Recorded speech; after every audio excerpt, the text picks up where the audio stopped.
My name is Odin and this is Odin's Workshop. And this is episode number 6 of Monday Shop Talk.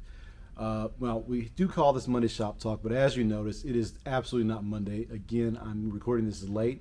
This is now Wednesday, February 24th. But hey, that's not the point of these videos. The point of these videos is to do a weekly recap and weekly summary of what's been going on here at Odin Leather Goods. We shoot for Mondays when possible, but when we miss Mondays, we just keep it moving and we record whenever we can. Now, if you've been following along, you notice that we did skip last week. That was intentional, and I think I did give everyone a heads up about that. Last week, I had the pleasure to take my beautiful wife on a nice vacation down to Mexico. We were in Acoma, Mexico for I think 4 days or 5 days, just enjoying the sun, soaking up the rays down there. Did a lot of pool time, a lot of beach time, a lot of one-on-one time with my wife, which was absolutely wonderful. It was great to get away from here for a little while and just kind of decompress a little bit. Things get really busy around here, and we're always pushing very hard. A lot of early mornings and late nights and things like that. And we're always juggling jobs and things with the kids and orders and all that kind of stuff. And so I'm trying to do a better job now separating myself from the workshop every now and then. I've got a great team of people around me. I've got Brandon here who's in the workshop every day of the week now. I've got Debbie and I've got Jill at the store. And of course my wife is at the store a lot also. They are just fantastic at keeping things moving, and I really, really appreciate them helping us out and setting us up, helping us be in a position to be able to step away for a few days. We're going to be taking advantage of their help more and more as we move forward. It's very important for us as individuals, it's important for our business, and important for our marriage. So if you need to do that, I really encourage you to do that. Acoma was absolutely outstanding. We stayed at a resort down there, and I really can't speak highly enough about the resort. If you were following along on Instagram, you probably saw some of those pictures pop up here and there in some videos. Now, I kind of hesitate to mention the vacation a little bit, the fact that we went down to Mexico, because there's been a lot of noise in the news lately about other people going out of Mexico at inopportune times. And the inopportune time I'm speaking of is basically all last week. We had a massive winter storm come through Texas last week, whereas we lost power for several days. A lot of people were without water. A lot of people couldn't move around because the streets were covered in ice and things like that. It was just a really rough time. When we went to Mexico, my mother-in-law was kind enough to come up from Houston and stay with our kids at our house, which was absolutely great and normally is not a problem. It just so happens that this time when she came up, the winter storm came in right behind her. So we left on a Saturday, very early Saturday morning, and this massive winter storm, which we knew was coming, we just didn't know how bad it was going to be. The massive winter storm came in very early Sunday morning, and it shut things down. I've never seen anything like it. We've had winter storms come through before, and roads get icy, everyone just stays home, because unlike you folks up north, when things get icy or when there's snow around here, we just stay home because we're not prepared for it. We don't have the salt and the sand and all that kind of stuff out on the streets. It's just a mess. So the best thing for Texans when the weather turns like that is just to stay home. And we're okay with that usually. But this time, when the temperatures dropped, it dropped severely. It went down to like single digit numbers. I think it went negative in a few places. And our homes are just not prepared for that type of cold weather, especially cold weather that stays around for 3, 4, 5 days at a time. Pipes were bursting, city streets are shut down, all that kind of stuff. Stores were out of everything. It was just a wreck. And then to top it all off, we had really challenging time with our power suppliers or electricity providers here in Texas. Again, I'm pretty sure you've heard about all this, so I'm not telling you anything new, but essentially they told us that we were going to have rolling blackouts here in the area. Rolling blackouts usually means that the power is going to go off for an hour or something like that, and then it's going to come back on an hour later, and it just happens every few hours, something like that. But what we had instead of blackouts here, instead of blackouts was what we really had was outages. Again, now keep in mind, my wife and I are down in Mexico trying to enjoy ourselves, but stuck here at home are my kids and my mother-in-law at our house. And the temperature had been dropping down. It got down to single digits. It got really, really cold in the house. And on top of that, we had these power outages, which means we had no heat in the house. There was no heat in the house, and other things wouldn't work. We couldn't even get our gas fireplace started because our gas fireplace has an electric starter on it, which means it's absolutely useless if the power goes out. But these power outages went for hours and hours and hours at a time. I think at one point in time, my family was without power in the house for well over, 18 hours at one point in time. And then when the power did come on, it would come on for 30 minutes, 45 minutes, maybe an hour. Then it would go off for another 8 hours. That went on like that for 3 or 4 days. I have friends that were sending me pictures while we were in Mexico of the water in their toilet bowls in their house were frozen solid. right? That is absolutely amazing. Maybe it doesn't surprise some of you Northerners. Maybe that's a normal thing. It is not normal for us Texans. We're not prepared for it. And then you can imagine we're down in Mexico in this beautiful resort, beautiful area, and we're trying to enjoy ourselves, and all we can think about at the same time is our kids and my mother-in-law back home freezing to death, right? My mother-in-law, God bless her soul, she gets cold when it drops down like 70 degrees. She's from Houston. She expects things to be hot. So it gets down to 7 degrees. She's complaining about it cold. Now imagine that same woman having to deal with 2 younger kids in a house with no power, no electricity, and it is now down into the single digits. It's down 4 degrees, 5 degrees, something like that, and things are just going crazy. She wasn't very happy about it.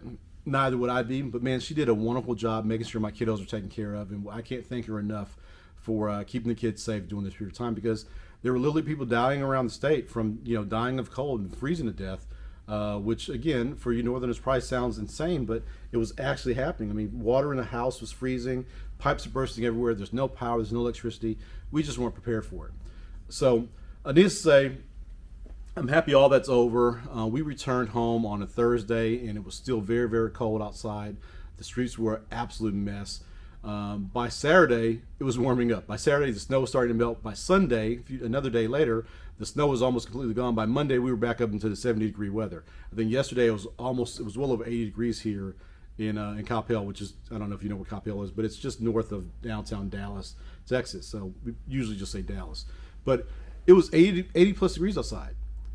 I mean, that is insane that a few days before that, it was down in the single digits, and water in toilet bowls was freezing, right?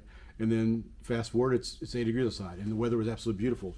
It's almost like I said to a few of my friends that Texas weather is pretty bipolar. I mean, one day it's trying to kill you by freezing you to death. The next day it's inviting you outside to play. And I think that's a pretty good description of how things were here. Luckily, everything's pretty much gotten back to normal here. We do have a few neighbors that are dealing with some burst pipes and waiting for plumbers. I mean, when everyone in town, when the pipes burst, you can imagine there's only so many plumbers to go around, and plumbers are telling people, hey, I can't get there today. I'll be there in a month to help you fix your pipes. That's the type of stuff that's going on here in Texas now. But we are very, very happy to have power again. We're very happy that it's warm. We're very happy that everyone's safe. But we are saddened by the amount of people that were really hit very, very bad. Overall, my family fared very well. Again, we were on vacation. We came back, and my mother-in-law had it in control. We fared very, very well. Was it a pain in the butt? Absolutely was a pain in the butt. Does it remind me to be more prepared next time something like this happens? Absolutely. I've already gone out and bought generators, and I went and bought a generator, and I have some other things that I'm going to be keeping around the house now to make sure that we're always prepared for emergencies, because even though the winter weather is pretty much gone at this point, at least I hope it's gone at this point, we know that spring weather is coming up right behind it. And I'll tell you, here in Texas, here in North Texas to be specific, spring can be a very tumultuous time. We have tornadoes, we have, spring storms come through, windstorms, all that kind of stuff. And it wouldn't be surprised me if we are without power again sometime in the near future. So I went out and got a generator, taught my kiddos how to use it. My son knows how to use it. My daughter knows how to use it. I will be teaching my wife how to use it also. I bought the extension cords to go along with it. Everything's stored up now and very accessible. I've got some more gear coming from Amazon. By the way, did you know if you order enough stuff from Amazon at one time, they'll offer to put it on a pallet for you, right? That is insane. When I saw that note pop up on my Amazon cart, I was like, maybe I'm ordering too many things here. Luckily, most of them are very low price, and they're all things that are intended to keep us safe and prepared for the next emergency. But it was a funny little note that popped up on the Amazon screen that they offered to put it all on a pallet and have it dropped off by truck because of the amount of stuff I ordered. So that's a new thing for me when shopping on Amazon. But anyway, point being, we're going to be prepared. We're going to try to be prepared. Probably going to take my kids camping in a week or so, just so we can put all of our new gear to the test. They know how to put the things up. They know how to use it all. They know where to find it all. They can load the truck and unload the truck on their own, if in case we had to leave town for a few days or had to just live off the grid on on a generator, or even live without the generator for a little while. They know where all the equipment is. So that's kind of my mindset right now. It's fresh in my mind. We just went through this, especially knowing that my kids and my mother-in-law were here by themselves. I want to make sure if anything like this ever happens again, that we are at least somewhat prepared for it. So anyway, that's my 2 cents on that. So talk about the vacation. Did I say how great it was to be down in Mexico during that period of time? It was absolutely outstanding. I'll post some pictures about that. There'll probably be some B-roll in here as well, showing you some of the things that we got into while we were there, which included we had some 4-wheel drive ATVs that we took through one of the Mexican jungles down there. We went snorkeling in an underground cave. A lot of beach time, a lot of pool time. I mean, it was just a really, really good time, and I'm looking forward to going back sometime in the near future. But that's enough of that.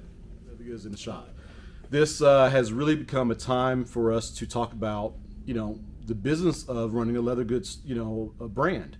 And I like to share and answer a lot of questions. So towards the end of this video, we're going to spend a lot of time talking and answering a lot of questions that have come in over the last 2 weeks. There's more of them than normal because, again, we took a week off. And I'm going to try to get to as many of them as possible. But if you have sent a question to us on Instagram, I don't get it today, don't worry. I will try to get to it at another time. All good questions. We'll get a response at some point, okay? So thank you for that. So, before I get to that, though, I want to go through a little bit of a shop update. While I was gone, Brandon was here as much as possible. At some point in time, he had to leave because it was just too cold in here. We're used to it being very hot in here. In the summertime, it gets to 108, 109, sometimes 110 degrees in here, which is just, miserable, but we get the job done. In the winter, if it's cold outside, it normally is going to be it's normally going to be 5 or 10 degrees warmer in here. So if it's 30 degrees outside, it's going to be 40 degrees in here. We can work with it. We have some space heaters that are set out and all that kind of stuff to keep us warm whenever possible. But it's still a little challenging because it's cold, right? But when it drops down to 7 degrees outside or 5 degrees outside, we're done. We're out of here. We're going home. It just doesn't make any sense. Yes, we have timelines and deadlines we're trying to meet, but it doesn't make sense to risk our health and getting sick sitting out here in the workshop when it's 10 degrees out here. We basically take all the consumables like the water-based glues and things like that, put them inside, put them in a cooler to try to keep them somewhat warm, and we check out. So while I was gone, Brandon had a lot of plans to catch up on some orders and get things out the door, templates and things like that. It just didn't happen because it was just too dang cold out here. So we are playing a little bit of catch up this week. Our pocket protector job that I've been talking about for the last, I don't know, probably since we started these videos, so I guess 6 or 7 weeks now, it continues. We are a little behind, again, because we had a week out of the shop because it was too cold, but we're making progress. We've shipped half the order at this point. We've done 1,000, several thousand of them at this point. We've all shipped them off to the client, and we did another 160 of them. I think Brandon got those done on, I want to say we got those done on Monday evening or Tuesday morning. We got all those done and packaged up and shipped out. So that was good. So we're making progress, just not as fast as we'd hoped. What's also slowing that project down a little bit is that we're waiting on material. We have exhausted all of the harness leather that we're using for that project. We've used it all. By the way, that harness leather is coming from Wicked and Craig.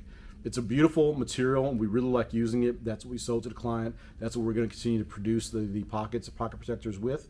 But Wicked and Craig has been hit hard, like so many others, with COVID and weather and things like that. So they're just a little behind on their schedule in terms of getting product and material, i.e. leather, to guys like me, and I'm sure to the even really big producers out there. I'm still just a little guy when it comes down to leather manufacturing. We only do a few things when you compare it to shoe manufacturers and things like that. But Wick and Craig has always treated me very well. They've done a great job. Specifically, my rep there, Kylie, is absolutely outstanding. She does everything she can to keep leather coming here and getting it to us on time. But they are behind, and I really, really feel sorry for them because and talking to them every other day or so, getting updates from them, I know they're trying hard to get us the material. Luckily, my client is showing me a little bit of grace also, and understands that it's kind of out of our control. And they also understand that the tannery is doing the best they can to get us new sides. So we're without sides right now. We're probably going to be without sides until Friday. So in between now and Friday, we're basically going to get caught up on other orders. We do have other clients that we're trying to take care of.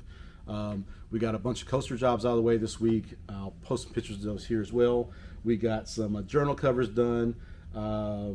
What else have we done? We had a couple of bags we had to produce this week, some belts, things like that. All those things we're trying to get done, and we're catching up on those orders while we have a few days of downtime on this pocket protector job. So, but once that leather gets here from Wick and Craig, we will jump right back into the pocket protector job and go crazy on that for, I don't know, 3 to 4 days and make sure we hit the next deadline, which I think was we need to produce like, we're from 300 to 500 more units to get caught up, to get caught up on that order. So next week will be a little bit of a hectic week, and I'll probably have to bring in some reinforcements. I have a young lady, I call her a young lady, that comes in and helps me, that helps with all the stitching. Her name is Brenda. She's really, really great. Happy to have her around. She is very, very flexible. I can call her up tonight and say, hey, can you come by tomorrow and help me with some stitching? She'll show up bright and early tomorrow morning. She'll just stitch for a few hours. I also have a gentleman who's become a great friend, a cool guy to have around. His name is Joe. He's a photographer. You probably see some of his photos here also, but I can give him a call and see if he's available, and he's always happy to come out by and help us out and kind of pull us out of these when we're in trouble. They show up and they help help get us out of the trouble zone and back square again with our deadlines and our timelines. So I'll probably be giving them a call next week to have them come help us out.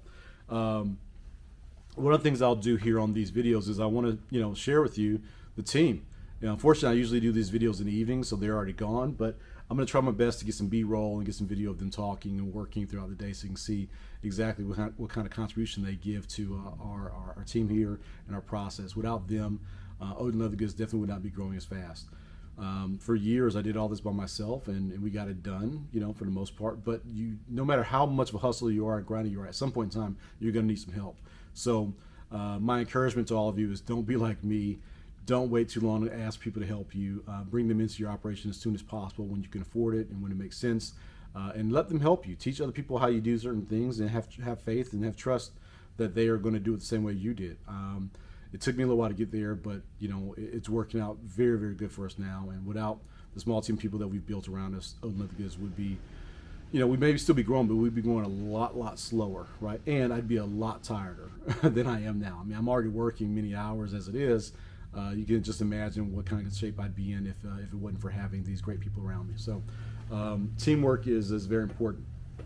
So in addition to all the orders and leather stuff that we've been doing, this is kind of heads up. I just want to give you guys a bit of a shout out and say thank you so much for all the template purchases you've been making over the last few weeks. I mean, we had an idea a few weeks ago that we were going to make some templates available for sale. I've always had some belt templates and corner templates and things like that available on my site for purchase. We've sold quite a few of them over the years, but it's been somewhat slow. But when we started doing these YouTube videos, I started putting other templates on the site for sale. The two that we have right now are going to be for our flap wallet design, which don't have any on the table next to me at the moment, but we have a flap wallet design that's been just going gangbusters. Recently, we've been trying our best to keep up with those, and we also have a clutch and wristlet design that we've been selling as well. Man, you guys are just amazing. I'm having a hard time keeping up. I had not planned that this many of them will sell in such a short period of time, so I'm a little now. On top of being out of town last week, I've just run out of acrylic. So we have to have acrylic stock here, just like we have to have leather for all the leather goods. We have to have acrylic stock here available to us to actually cut and produce all the templates. And I've just run out because I didn't do forecasting very well. The templates is a bit of a new game to me. So I have ordered new acrylic. I thought it was going to be here early in the week. It was not. They sent something else instead. I had to send it back and correct it. But I should have another batch of acrylic here in the shop tomorrow afternoon, in which as soon as I get it, I will slap that onto the laser cutter and I will start cutting all the remaining template orders again. I will also update the website to make sure that the inventory goes from 0, which is what it is right now, back up to whatever it is I can produce. We try our best to sell only what we have on the shelf, so that people can have a reasonable expectation that if I order it today, it's going to ship within a day or within 2 days of when the order comes in. Sometimes we put a little more inventory in the system than we actually have on the shelf because we're expecting more material to come in. We're expecting to continue producing the templates, but sometimes things get a little crossed up, and this time they did. So again, I apologize. We will get more acrylic templates cut this week and have all those orders from that were missed out on. I think basically the orders that I'm behind on right now are the ones that came in on Monday and Tuesday.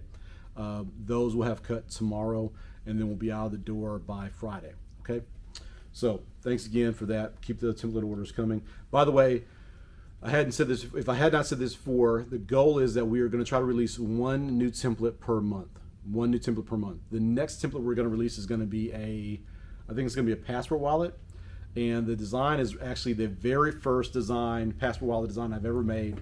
Was 6-7 years ago. I made it for a company called Dapper. And it was also the very first set of clicker dies that I purchased way back then. A little tangent of a story with the clicker dies. When I bought those clicker dies, I didn't have a clicker. I actually went up to Denton, Texas, and asked Clint Wilkinson, who owns a company. Back then it was called Bell & Oak. Now it's called Clint Wilkinson Fine Leather Goods, I believe. I asked him, hey, Clint, can I pay you a few dollars to use your clicker press? And he was very kind and very generous to say, yeah, come on up.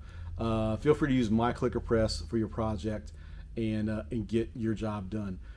It was just one example of how people in the leathercraft community can be so kind and so helpful when you ask them, when you reach out to them.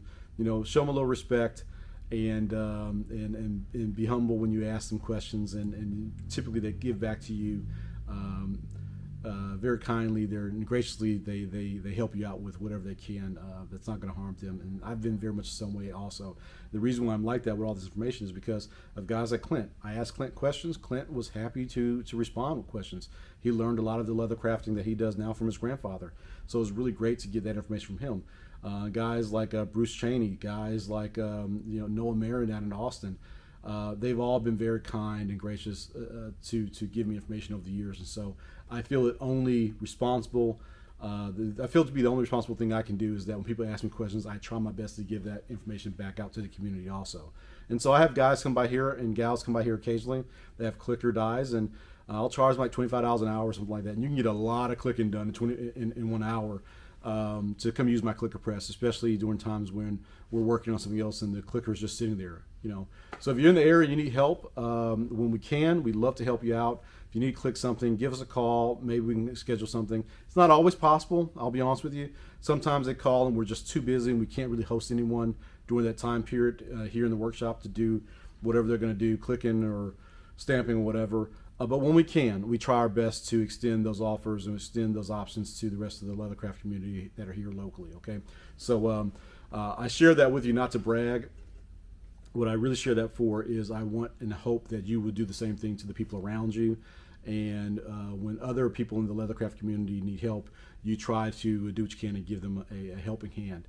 It furthers community, it further spreads and shares this information out with other people. And it keeps the skills going. It keeps the craft going beyond ourselves. So pay it forward, share with other people when you can, and you will be rewarded on the back end, I promise. So, all right, we talked about acrylic templates. Okay, so now, I've just told you that sharing is great. Also, something else that's come up recently is while I try to give out as much information as possible when people come by, there's a point in time where it's like, hey, I can't spend an hour or two talking to this leathercraft who stopped by. As fun as as that is, and as much as I want to, I just got to get back in the workshop. I got to get cranking. I've got to crank, in the evenings and daytimes and things like that. And if I spend an hour or two talking to someone during the middle of the day, it's an hour or two of work that I'm not getting done, which also means that it's probably an hour or two later that I'm going to get home and I won't have the time to spend with my kids. So obviously share within reason of what you can do. For me, what I'm going to do, I'm going to share as much as I can in these videos and on Instagram, but I'm also going to start setting aside some time. One of the things that came out of my trip to Mexico was I got a chance to spend some time with a buddy of mine named Tristan Sutton, who is a outstanding entrepreneur and businessman down in Houston.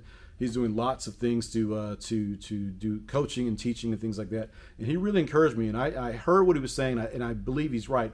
He encouraged me to set up specific hours throughout the week in which I'm going to make myself available to do coaching, consulting, training, talking, therapy, whatever you want to call it. And so I'm going to very soon be setting up a site where someone can go on and say, hey, can I have 30 minutes of your time to talk about whatever this business issue is? Maybe it's online marketing. Maybe it is, quoting. That's a question I got this week. I get a question about how do you quote a job. I get those questions all the time. Maybe it's about growing a list, doing sales, doing big jobs, whatever it is. I'll set up some time slots that are 30-minute slots and 1-hour slots and even 3-hour slots that people can say, hey, I want to pick your brain for this period of time on this subject. and I'll have a rate on there as well. So it's not so much because I'm trying to hold all this information to myself and I don't want to share it. It is mainly because I want to be able to service the community better. I want to make sure that I'm servicing the community, the leathercraft community, but I'm also servicing my family and my business as best possible. The best way for me to do that is to put some stage gates in place there where I can say, hey, here's 30 minutes. It's going to cost this much to sit down and talk to me about this subject, or here's 3 hours for us to work through this bigger project with you, and it's going to cost us that much. I've already done a few of these, and they've gone very, very well. My first two, I'm going to call them clients right now, with these first two leathercraft clients I've had. Seems like they got a lot out of it. Hopefully they'll do a little bit of testimonial, and we'll be able to share that at some point in time.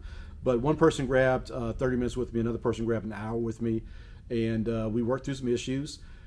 And I share with them my way of doing things, and I share with them some methodologies that has helped me in my business, and I think it really helped them as well. And so far, it seems like they're very happy with the information they got during the time. So if you're one of those people and you're looking for a way to grab an hour or 30 minutes with me, I'm going to come up with some methods and some processes that are going to make that much more. I'm going to make myself much more easily accessible versus you just calling and saying, hey, can we talk right now? And I have to say yes or no, and I have to say, I'm sorry, I can't talk right now, I've got to go home. I'll have blocked off times throughout the week that are specifically set aside for coaching and training and things like that. All this obviously is going to lead up to at some point doing some online classes, which is really what I like to do at some point. I've really come to feel like teaching and sharing is a very important thing to me, and it's very important to my business. And I want to make sure I continue doing that. These videos have been somewhat therapeutic for me because I love talking about leathercraft. And the only thing I love talking about leathercraft, the only thing more than leathercraft I love talking about is the leathercraft business and business in general, how to grow brands and do certain things. And what some of you may not know is on the corporate side, I've been doing corporate marketing and digital marketing now for almost 20 years. And it's something I dare say I'm fairly good at. I enjoy. And I use those skills and I use the things I've learned under my corporate, career in my business every day. And I like to share some of those things with you when possible. So anyway, I'll set that aside. Just know that's coming out fairly soon, hopefully within the next week or so. As a matter of fact, I actually have a 3-hour class I scheduled for this coming Saturday with a young lady who she wants to get into the leathercraft business, and she has a very simple leather bag, purse type bag that she wants to make. I'm going to help her make the bag. We're going to spend about 3 hours going into her patterns. I'm going to show her how I would go about doing it. I'm going to give her some tips and tricks for how she should look at this project. Maybe she'll walk away with a list of tools that she should get. More importantly, I hope she walks away with a list of tools that she should not get, right? That's just as important. If you've been doing leathercraft for some time, you probably have a ton of tools and a ton of materials and things like that are absolute crap, and you don't use at all now. I went through that process. Maybe you guys are smarter than me, but I went through that process. They're going through that leathercraft learning curve where you buy a bunch of stuff that you really don't need. You buy material that you really don't need because you think it's too, you need to go thicker or thinner, whatever it is. I'm going to try to help this young lady get through this learning curve without having to spend a bunch of money on useless things. She knows what she wants to make. Let's focus on that, and then we'll grow from there. So we're going to do a 3-hour session with her on Saturday morning. And she's a little bit of a guinea pig, and she knows that. But I think she's going to be set up very, very well when she leaves here. And I'll be set up with a little more experience and a little more information about how I want to host these talks and these consulting sessions and things like that into the future. All right. So let's see. Okay, so next up, let's take some questions from Instagram. I put out a call for questions yesterday, I think, which was Tuesday the 23rd of February, and I got a ton of responses from people. I also have some questions that I've been storing up while I was out of town. People would send me Instagram messages or text messages if they have my phone number, and ask me questions about business and leathercraft and things like that. And so I'm going to try to answer a few of those today on this during this session. All right, so the first one is, and I thought this was important to include. I've answered this question a lot on live streams in the past. At least I try to answer questions on live streams in the past, but it comes up over and over again. I also see this in some of the Facebook boards that I participate in. People asking questions about how do I price my work, and the question that goes along with that is how do I quote my work for bigger projects? And it's my opinion that most people are selling their work for far too little. They are not considering all the inputs when pricing their work. Now, I have over the years developed a somewhat complicated spreadsheet that I use. My wife uses it also. So if someone calls and they want a big project of, let's say they want 1,000 coasters or 5,000, whatever, she can whip out this spreadsheet and she can start plugging in the numbers and different variables. And it kicks out at the very end. Basically what I should be charging for this job. Now, it's not completely automated. I would share it with you, and I may share it with people that I do consulting work with in the future. But it does require you to add certain things in and remove certain things as you go. It's not like it's just, hey, plug in a few numbers and boop, here's the price you should be charging. What it really does is more of a worksheet. It helps you think through all the parts that go into a job. So I'll give you a little example of some inputs that goes into this sheet. The first thing that goes into the sheet is going to be the quantity of items you're going to make. The second thing that goes into it is for the items you're going to make, what are the sizes and dimensions? If you have a wallet and it has 5 different pieces to that wallet, I have every piece listed out on my spreadsheet and the size of those pieces. And what that really helps me do is generate a number that says how many square inches how many square inches of leather that item requires, which then I translate into how many square feet of leather do I need per item. All right, so that's the design piece of it, right? The next piece is to try to figure out how much leather I need. So if someone orders 1 item or someone orders 5,000 items, quoting out and figuring out how much leather you need for a project is very, very important. That's where you can either make a little money or you can lose your behind on a project because you didn't consider or you didn't plan for the right amount of leather for that project. And it's happened to me. I mean, I think that's what really drove me to do this. A little tangent side story is I think I got a job for it was like 2,000 coasters maybe a year or two ago. Maybe it was 3 years ago. And I gave out a number. The number seemed right. It seems like I'd be making money on it. But I didn't consider that that I was going to need, I think the job required, let's say 15 sides, and I only ordered 12 sides. Or the job required 20 sides, and I only ordered 15 sides. It was something like that. Well, I had to go and front the money for those additional 5 sides. I can't go back to my customer and say, sorry, I coded wrong. You owe me another, $700 for the leather that is really needed. I had to eat that whole thing, and it basically means I had to do a crap ton of work, and it didn't make any money off it because I did a poor job quoting the job. So now, when these big jobs come through, I am fairly methodical about making sure that I calculate the right amount of leather, and I'm really, really good. I'm getting really, really close to being perfect on this. I'll never be perfect, but I'm getting closer to being perfect. That if my numbers say that the job requires 20 sides of leather, I'm almost spot on with that. Right now, what goes into that is that I have a little experience now, 8 years of experience, knowing that some sides of leather have more waste than other sides of leather. So, in my spreadsheet, I have a number where I say, okay, what's the expected amount of waste for this type of leather? Some leathers, the expected amount of waste will be 5%, which means 5% of the side is going to be a drop and it's going to be waste. Other sides of leather will maybe, there are some that are as high as 25% waste, given the type of item you're making. Obviously, that's a really extreme thing. I think the industry standard for leather crafting is somewhere in the area of 10 or 15%, I think. And sometimes that holds true, sometimes it doesn't. Experience just kind of dictates the number I put in that field. But the goal is to figure out for X amount of units of this item, how much leather do I need? How much is that leather? Are you buying the leather by the square foot? Is it 5,000 square foot or 10,000 square foot? Are you buying it by the side? What does it cost per side? All this type of stuff. I'm trying to find that number. How much leather do I need? How much is that leather going to cost me? Right. The next set of things I'm going to pay attention to is things like consumables. Consumables are things like thread and glue. That one's fairly easy to calculate. I put a number down there. It's going to require 25% of a gallon of Aqualim, or it's going to require a whole cone of thread or half a cone of thread. We know what those things cost. We can plug that in there. The next piece is going to be hardware. Some items have a lot of hardware, some items don't. If you're making a bag, you need to calculate things like rivets and D-rings and clasps and things like that. Put all that on there, figure out how many you need per item you need to make, and then say, every item you're going to make is going to have $4 or $5 worth of hardware. Now I say 4 or 5 on my spreadsheet. I'm being very, very exact about what each one of those pieces of hardware is going to cost. That's on the spreadsheet. Lastly, if the item requires some kind of special tooling, a hand tool, some kind of anvil, this doesn't happen a lot, but occasionally it does.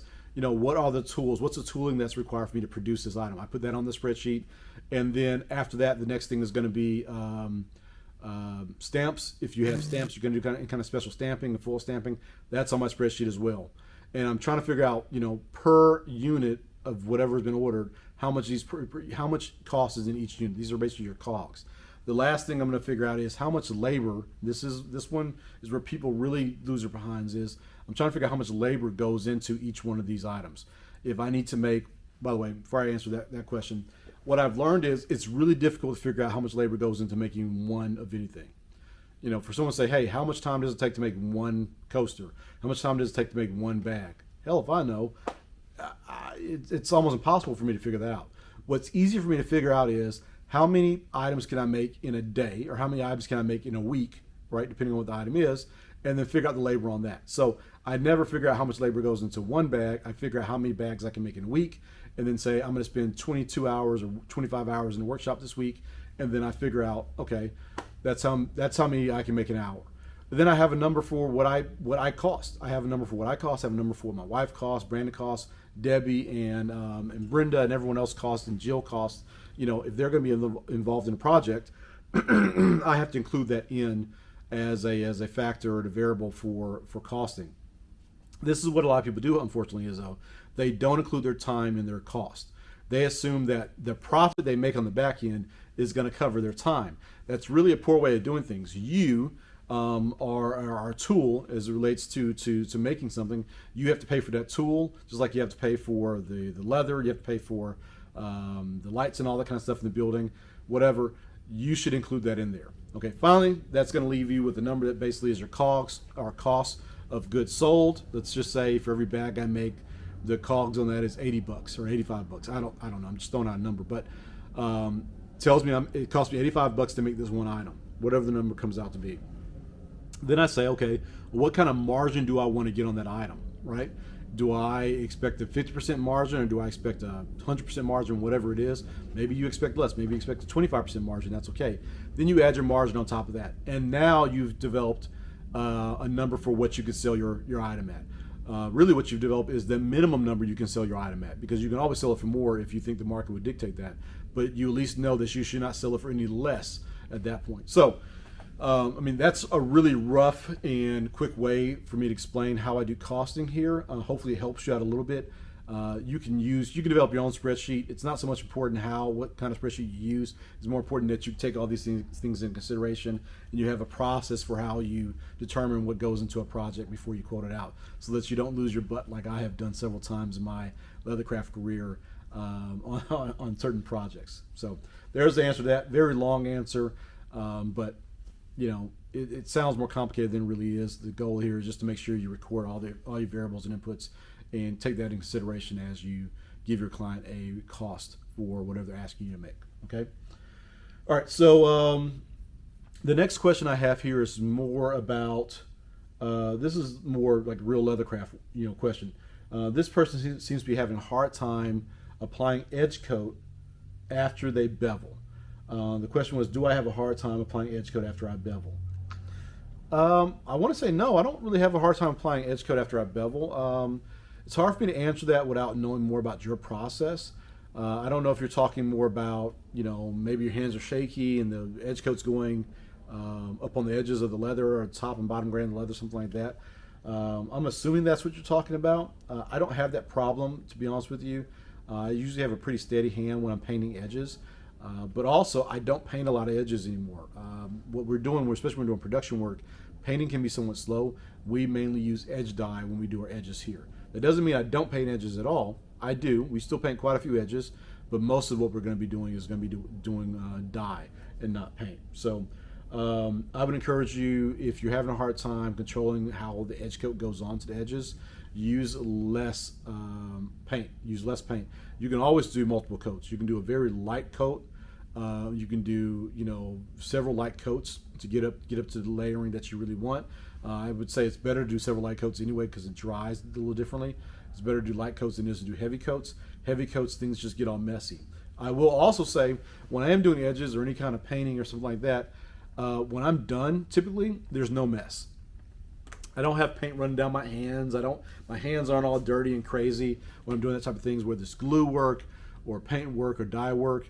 I want to work as clean as possible. One, because if I'm messy, then chances are that whatever that solution is, it's going to get on the leather, and then I'm going to have a bigger problem. But also, if I can work very cleanly, it means that the end result's probably going to be fairly clean as well. So if you're working on edge coating, you got paint all over the place, it's all over the table, all over your hands, I would encourage you to slow down a little bit. Maybe change up the tools that you're using. Maybe use daubers or foam brushes or something like that. And just work on applying very thin, very light coats to get up to the layering that you want. So that's my answer on that. If that didn't quite answer your question, hit me in the comments below, and I will try to come back with some more details. All right. So another question here about marketing. Tons of questions about marketing all the time. How do I market my business? People are always a little surprised, especially the old timers, I should say, that I come across. They're very surprised that I've been able to grow my business in such a short period of time. One, I'm very blessed that happened. It's not like I did everything right and I got it. That obviously there's a lot of luck in there. There's a lot of blessings from God in there, and that's how I was able to grow my business. But the other thing that goes into that is I have been doing online marketing now for nearly 20 years. Some of that consists of building websites and design work and all that type of stuff.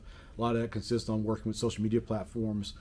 Again, been doing it for a long time. Social media haven't all been around for 20 years, granted, but I've been using them for a very long period of time, paid ads and all that type of stuff. When I do consulting work and I work with other clients during the day for digital marketing, those are the type of things that we do. So I have a fairly good understanding of it. Now, I'm no different than any other craftsman. Have you ever heard the the saying that the cobbler's kids have no shoes, or the barber always needs a haircut? I'm no different. It's probably easier for me to tell you what you need to do and walk you through how to do those things than it is for me to do myself. I'm definitely one of those people that needs to take a little bit of his own medicine, because I know there's far more things I need to be doing on the digital marketing side than I am right now. I need to be doing a better job on my email marketing. I don't send out very many emails as it is now. I do a abandoned cart email. I do one email every once a quarter or something like that. And by the way, when I do send out the emails, I have a really great response. I know this. I know email is still, as annoying as it is as individual consumers, it can be somewhat annoying to us. But as marketers and business owners, email is still a very effective tool to get your messages out to customers. And I need to be doing more of that. So if you're not doing email, I would encourage you to jump on that trend. I do run some social ads right now. Most of them are more like retargeting ads. Retargeting is basically what happens when you go to a website, you look for a pair of shoes, and then you go to 3 other websites, and they have an ad for that exact same pair of shoes on the sidebar. That's retargeting. I do some of those now. So if you go to my website, you're looking for templates.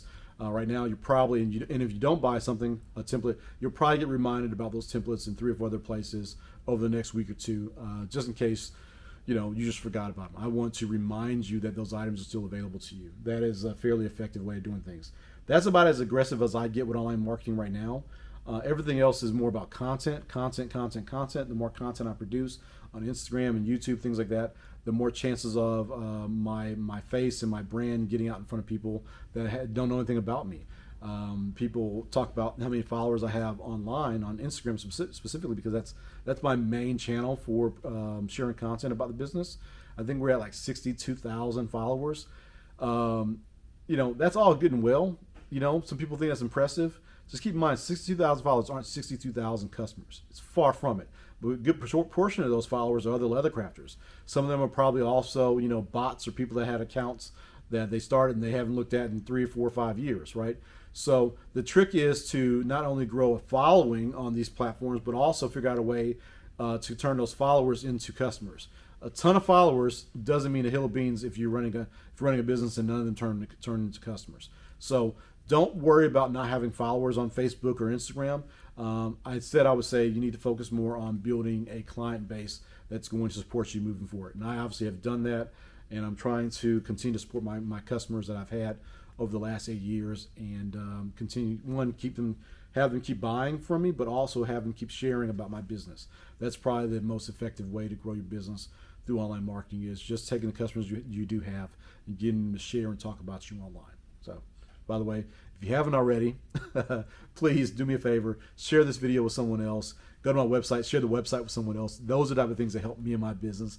And if you have other makers around you, you have other local artisans and things like that you really love to support, share their work too. That's how they're going to grow their business. That's the most effective way for them to grow their business without them having to spend a ton of money to compete with the likes of Coca-Cola and Harley Davidson and all those big companies that have these massive online budgets. We don't have that, right? We have to depend on our customers like you and our friends like you to do the sharing for us. So share for me, please. I appreciate it. But also, after you're done sharing mine, videos or about my Instagram, please go out and find another local artist or friend or just a family member that's trying to scrap together a new business. Go share about them. It would really, really help them out in the long run. So please do that.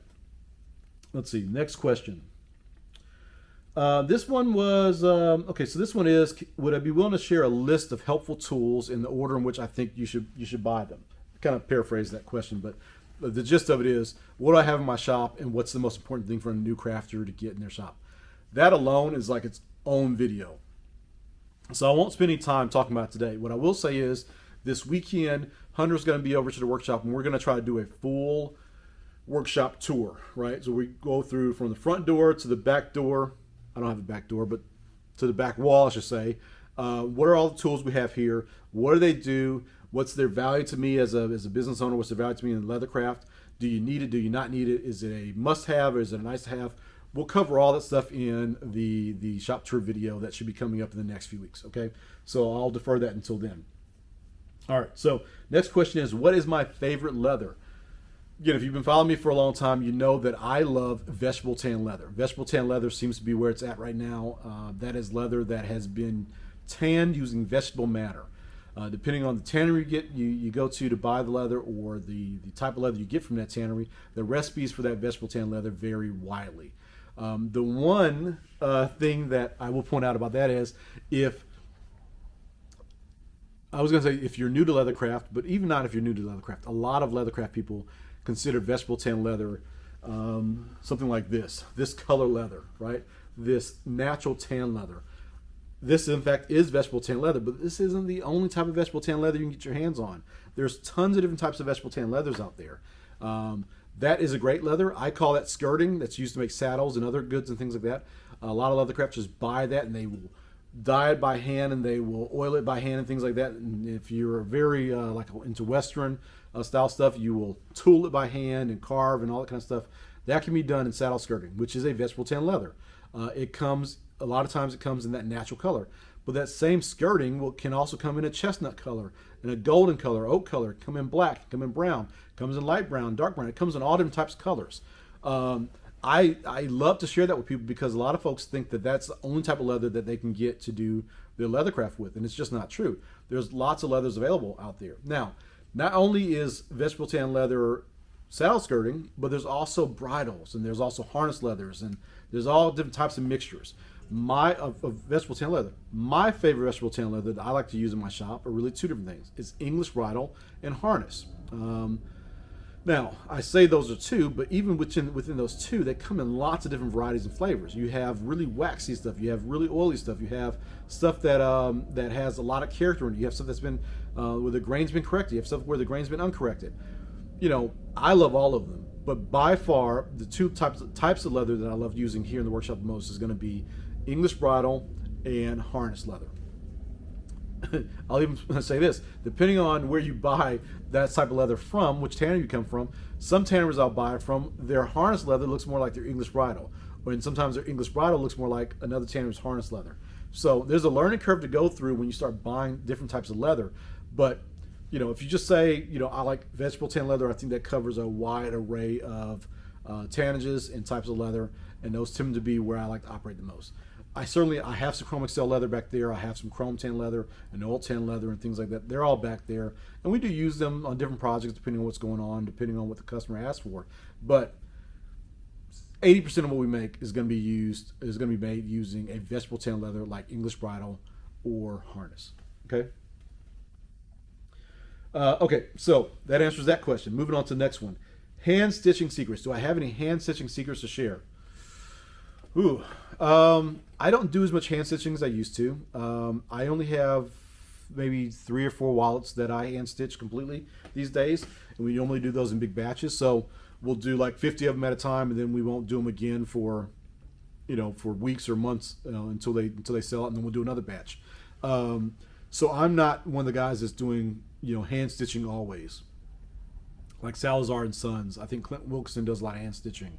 There are plenty of people out there that do beautiful work with hand stitching, and hand stitching is great for a number of different reasons. It's not to say I'll be all. I mean, especially if you're doing production work, but hand stitching is a skill set I think that we all need to know as leather crafters. It's an important skill set that we should try to be as efficient at as possible. A good saddle stitch will get you out a lot of pinches. One, it looks beautiful when done right, but it also was very useful. Even if you're machine stitching things, there's always going to be one or two things on the side that hand stitching would be better for. So, hand stitching secrets. I would probably rather prefer to refer you to someone like Nigel Armitage, who's on YouTube. Here on YouTube, I'll see if I can link him here. I'm not sure how to do that just yet. I'll figure that out.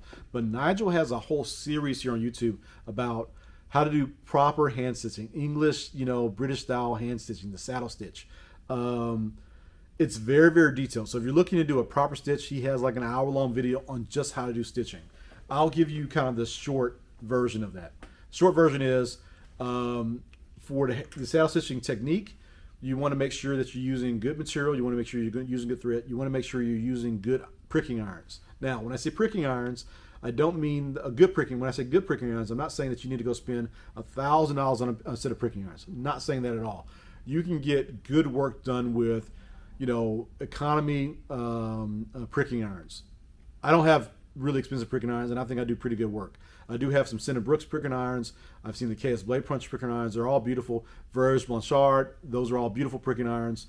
And if you have the coin and the money to spend on them, go for it. That's what you want to do.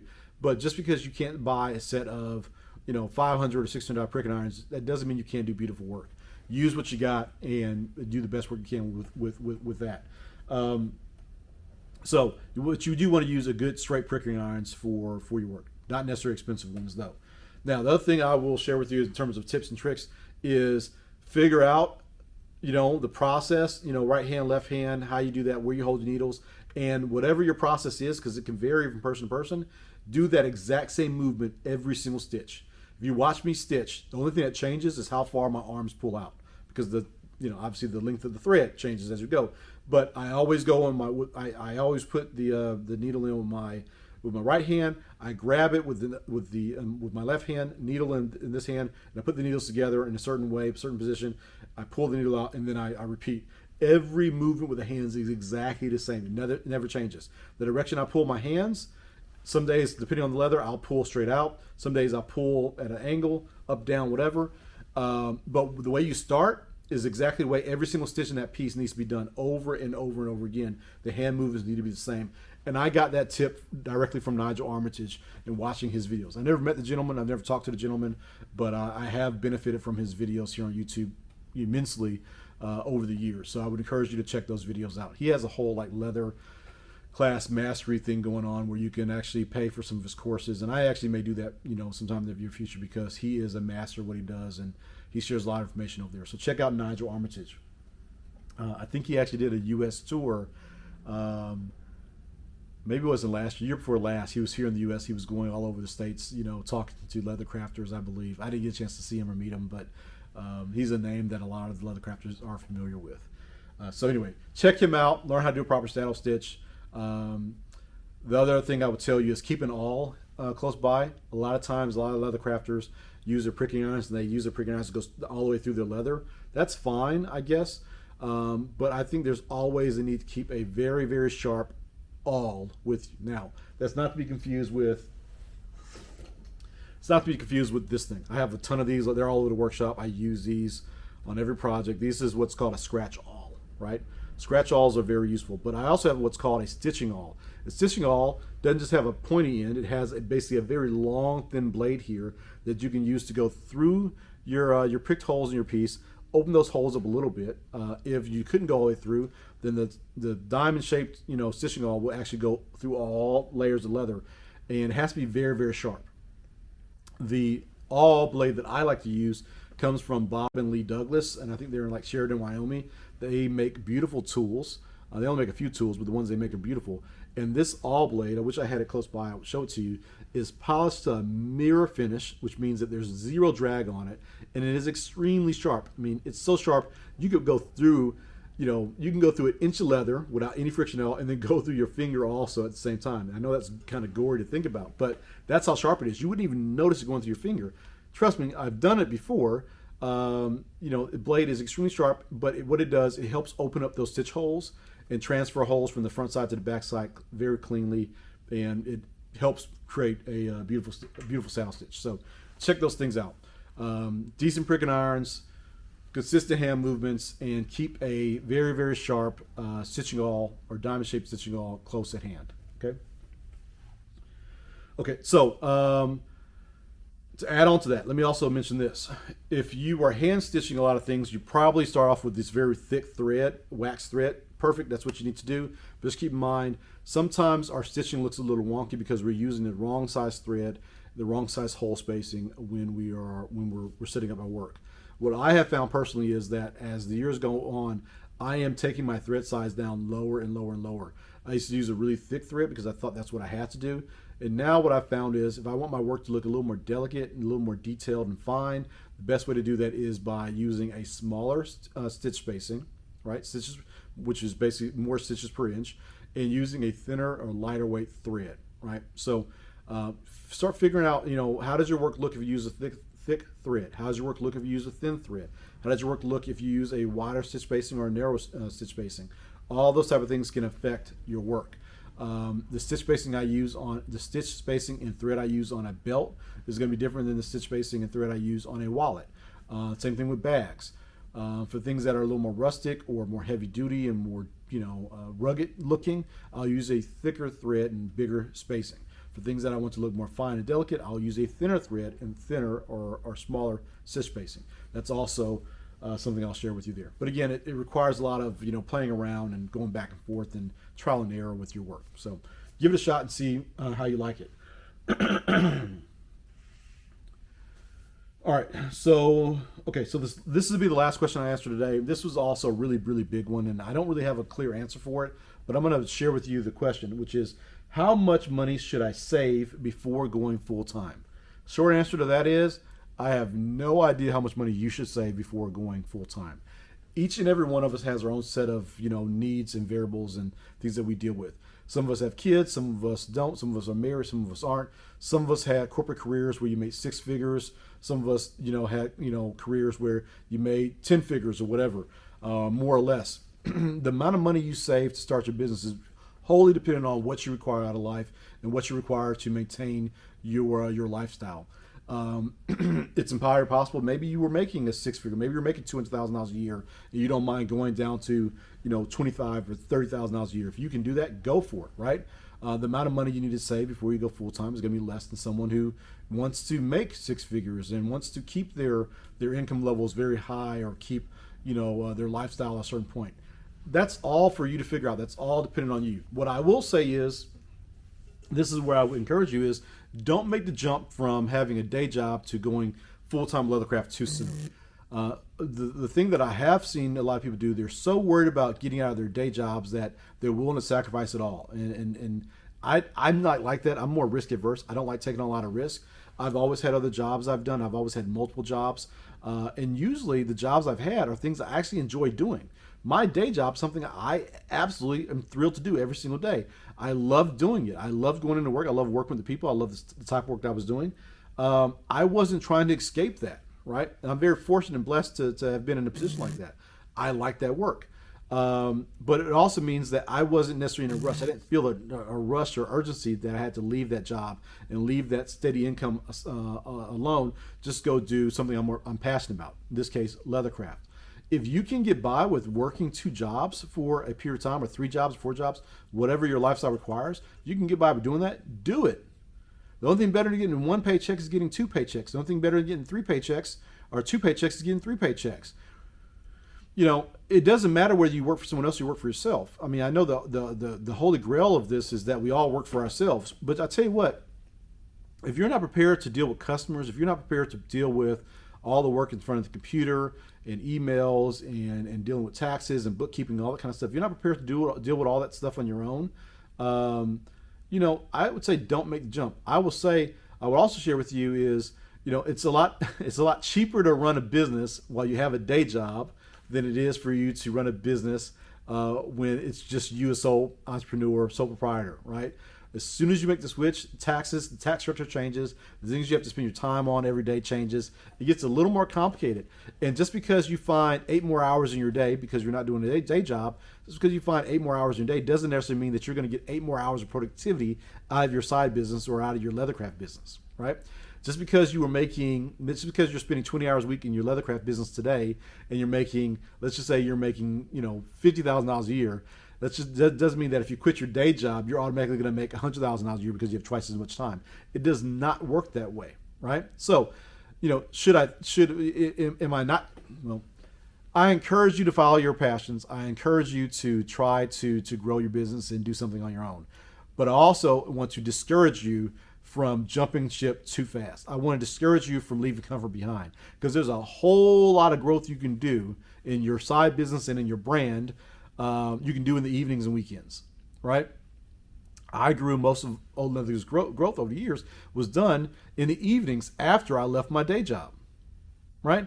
I encourage you to do the same thing. Don't leave a good thing just to jump into the fire of running a business and not be prepared for it. It does take a lot of stick-to-itiveness. It does take a lot of intestinal fortitude and courage to run a business. It can be done. I encourage you to do it when you're ready, but I also encourage you to do it at the right time that makes sense for you, your family, and for your lifestyle. If you want to earn $100,000 a year, it can be done, and I'm sure you'll be able to pull that off. It just requires you to plan it out, right? Don't rush into quitting your day job just because you're tired of reporting to somebody else or talking to a boss.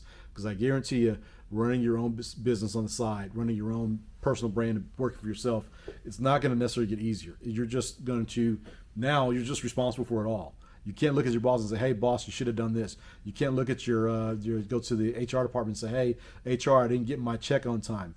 Now, if you were working for yourself, you are the boss. You are the HR department. You are the tax office. You are the finance department. You have to do it all on your own, and that comes with some pains and some problems. So, don't jump too fast. Is all I'm saying. There's a lot you can do.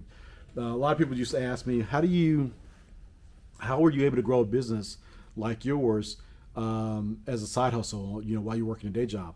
And I kind of laughed. The next thing I typically ask them is, "Hey, what were the scores of last night's game?" Now, between you and I, it doesn't really matter what the game was, but I'd probably say 9 times out of 10, especially when I ask a guy that question, he's like, "Oh, the Cowboys score was this, or the Rockets score was this, or the Mavericks score was that." Oh, Dallas teams, obviously.